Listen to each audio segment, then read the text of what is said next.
Eu fun para Alemania no ano 60. Decidín porque facían falta cartos. Chamaban xente para Alemania, entón desde aquí de Entienza fomos 4. Traballaba de mañán, me levantaba ás 5 da mañán para ir a traballar para a cociña. E terminábamos na cociña ás 2 da tarde, comíamos ali e íbamos para a fábrica a traballar hasta as 11 da noite. Non tiña tempo nin para lavar unhas medias, siquiera. Bueno, o idioma, porque como todas falábamos español e tiñamos un intérprete.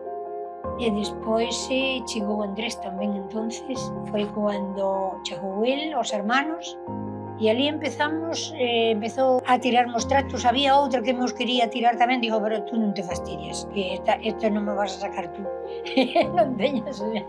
El era castellano, de Ávila. Miña filla foi feita lá, pero naceu aquí. Eu xa estaba embarazada, por eso me vin para España. Pero se non sei se vendría. Estaba moi a gusto aí. Ademais me querían moito, estaba estupendamente. Pois o Comercial Gaselas naceu cando meu marido estaba traballando en Vigo e empezamos a decir, bueno, vamos a montar un comercio de electrodomésticos. E iso foi o que nos fixo abrir o comercio.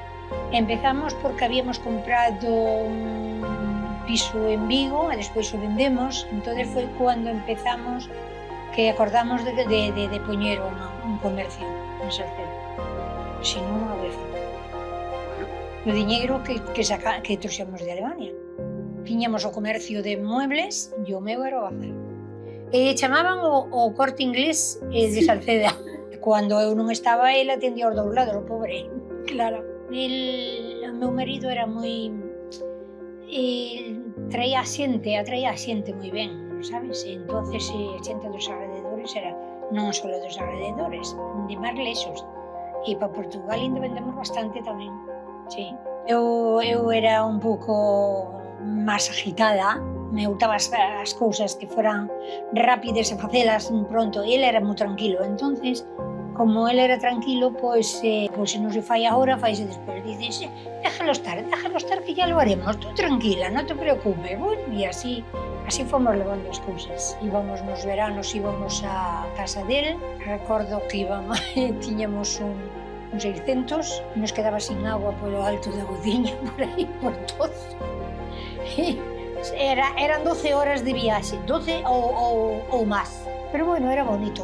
Eu xa desde pequena xa cantaba na misa. Despois entonces xurdiu de que éramos 4 que cantábamos na iglesia. Vamos a empezar a facer un pouco. Falamos así con outros. Pois vale, pois vamos a empezar. Vamos a facelo. E empezamos así a cantar todos os domingos na misa e seguimos e aí estamos. Te olvidas en cuanto que diga, que temos ensaios, xa está toda a xente preparada, vas, falas con un, falas con outro, dices, cando non hai misa, oye, que non falas con nadie. Non, as que fundamos foron estas, 2, 3, 4, 5, 6, 7, 8, 9, 10. Vamos a fundar unha rurales aquí en Salceda. Bueno, e van de viaje, e van, hacen isto, e hacen lo outro, e salimos últimamente ao País Vasco. Son cousas bonitas porque se sale afora. Convives con xente, falas con xente, que non hai moito que fomos cas mulleres rurales e fomos en barco tamén. Bueno, facíamos as cenas das mulleres rurales aí en Puentereas, no que daban o baile. Íbamos as mulleres primeiro a cenar, e despois íbamos os homes, tomaban un café, tomábamos un postre con nós, e que non paro. Desde que me levanto hasta que me acosto, e que non paro, e que non podo estar parada. Teño 2 fillos, unha filla e un fillo. A filla está en Madrid e o fillo está en Tui. Teño 3 netos. De momento, bisnetos creo que non. Como te gustaría que te recordase a túa familia, as túas amizades e a túa veciñanza? Como unha veciña máis. Unha amiga, unha compañeira, ou o que sea, pero unha máis.